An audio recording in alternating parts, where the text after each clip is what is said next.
অপরাজিতা বিল কার্যকরে চাপ বাড়ানোর কৌশল। রাষ্ট্রপতি ভবনে যাচ্ছে তৃণমূলের একটি প্রতিনিধি দল। রাষ্ট্রপতির সঙ্গে দেখা করবেন তৃণমূল সাংসদরা। কেন এখনো পর্যন্ত আইন নয় এই প্রশ্ন তুলে সরব তৃণমূল সাংসদরা, এবং সে কারণে চাপ বাড়াতে রাষ্ট্রপতি ভবনে যাচ্ছে তৃণমূল কংগ্রেসের একটি প্রতিনিধি দল। তারা রাষ্ট্রপতির সঙ্গে সাক্ষাৎ করবেন এবং এই বিষয়ে তারা তাদের বক্তব্য জানাবেন বলেই জানা যাচ্ছে। দিল্লির প্রতিনিধি রাজীব চক্রবর্তী এই মুহূর্তে আমাদের সঙ্গে রয়েছেন টেলিফোন লাইনে। রাজীব, তৃণমূল সাংসদরা তারা অপরাজিতা বিল নিয়ে এর আগে থেকেই বহু দিন ধরে তারা প্রশ্ন তুলছে, আর এবার সরাসরি চাপ বাড়াতে একেবারে রাষ্ট্রপতির সঙ্গে তারা সাক্ষাৎ করতে চাইছেন।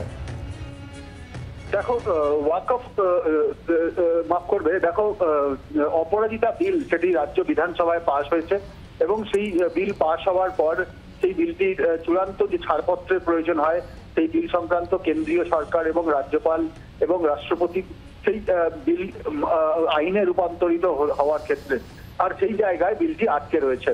এই নিয়ে তৃণমূল কংগ্রেস তারা একাধিকবার পুরো বিষয়টি তারা জানিয়েছে, কিন্তু তা নিয়ে কেন্দ্রীয় সরকার কোনো ব্যবস্থা না নেওয়ায় তৃণমূল কংগ্রেসের তরফ থেকে তারা রাষ্ট্রপতির সময় চেয়েছিলেন দেখা করবার জন্য। তৃণমূল কংগ্রেসের সাংসদরা সেই সময় আজ তারা পেয়েছেন। দুপুর 12টা নাগাদ তারা দ্রৌপদী মুর্মুর সঙ্গে দেখা করবেন। দলে থাকছেন সুদীপ বন্দ্যোপাধ্যায় সহ অন্যান্য সাংসদরা। তারা মোট 11 জন সাংসদ যাবেন বলে আমরা জানতে পারছি এবং 11 জন সাংসদ রাষ্ট্রপতির সঙ্গে দেখা করে এই যে অপরাজিতা একেবারে রাজীব, তুমি আমাদের সঙ্গে থাকো। যে কথা তুমি আমাদেরকে জানাচ্ছিল যে 11 জন সাংসদ তারা এই টিমে রয়েছেন যারা রাষ্ট্রপতির সঙ্গে সাক্ষাৎ করবেন, এবং সেই টিমে রয়েছেন সুদীপ বন্দ্যোপাধ্যায় এবং দোলা সেন। তাদের বক্তব্য পাওয়া গিয়েছে, শোনাবো তারা কি জানাচ্ছেন। আমাদের অপরাজিতা বিল রাজ্য সরকারের বিধানসভাতে সর্বসম্মতক্রমে পাশ করানোর পরেও সেই বিলের অনুমোদন আসছে না, বিলম্ব হচ্ছে। আমরা মহামান্য রাষ্ট্রপতির কাছে মহিলা সাংসদদের নিয়ে মুখ্যমন্ত্রীর নির্দেশে তার সঙ্গে সাক্ষাৎ করে তাকে অনুরোধ জানাব যে নিশ্চিতভাবে মৃত্যুর অথবা যাবজ্জীবন কারাদণ্ড দোষীদের এবং বলাৎকারীদের এ ধরনের শাস্তি প্রদানের ক্ষেত্রে রাজ্য সরকার একটা নতুন দিগন্ত খুলে দিয়েছে এই বিল নিয়ে এসে। একে সারা দেশে গ্রহণ করা উচিত এবং রাষ্ট্রপতির সঙ্গে সেই নিয়ে আমরা মহিলা সাংসদদের নিয়ে আলোচনা করতে যাচ্ছি। ওয়াকফ বিলে অনেক বিরোধী সাংসদরা নোট অফ ডিসেন্ট দিয়েছেন, বিরোধী দলেরা নোট অফ ডিসেন্ট দিয়েছেন, কিন্তু সেগুলোকেও এরা মান্যতা দেয়নি এবং সেগুলোর কোনো উল্লেখও নেই।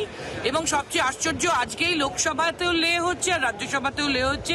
এটাও খুবই আনকনভেনশনাল এবং এভাবে বিরোধীদের কথা না মানা, জয়েন্ট পার্লামেন্টারি কমিটিতে যেভাবে মত দিয়েছেন বিরোধীরা সেটা না মানা, এটা অত্যন্ত অন্যায়।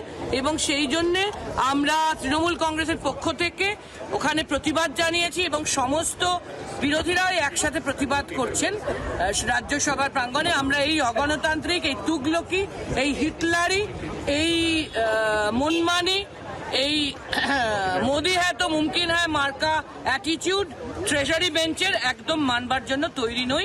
উই আর প্রোটেস্টিং, আমরা প্রতিবাদ জানাচ্ছি।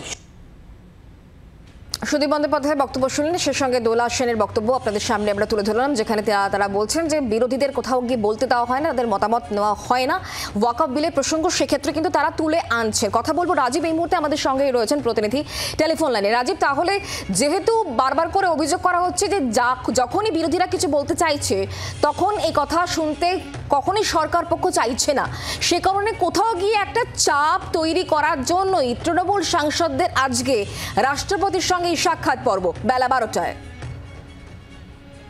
একেবারেই দেখো, একদিকে যখন এই অপরাজিতা বিল নিয়ে তৃণমূল কংগ্রেস চাপ বাড়াচ্ছে সরকারের উপর, তারা বিলটি পাশ করেছে, বিলটিকে আইনে রূপান্তর করতে চাইছে এবং সেই জন্য চাপ বাড়াচ্ছে।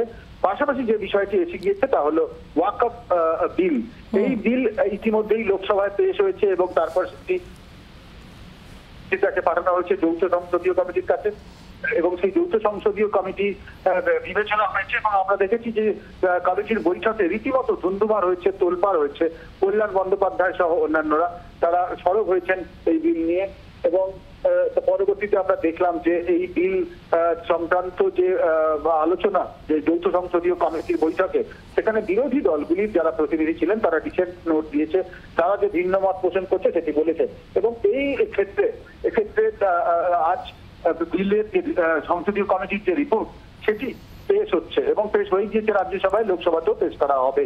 এক্ষেত্রে বিরোধীদের বক্তব্য, তারা যে ডিসেন্ট নোট দিয়েছে সেই ডিসেন্ট নোট উল্লেখ করা হয়নি এই রিপোর্টে। সেটি কিন্তু বলা হচ্ছে যে একেবারে প্রথামাফিক অন্যায় এবং এটি তারা মানতে চাইছেন না এবং এই বিষয়টিও আজকে কিন্তু রাষ্ট্রপতির কাছে তুলতে পারেন তারা, এমনটা একটা সূত্র মারফত খবর আছে। একেবারে রাজীব, তুমি আমাদের সঙ্গে থাকো, একটু শোনাবো আপনাদেরকে বিজেপি সাংসদ শ্রমিক ভট্টাচার্য, তার বক্তব্য কি এক্ষেত্রে। এটা একটা শাক দিয়ে মাছ ঢাকার চেষ্টা।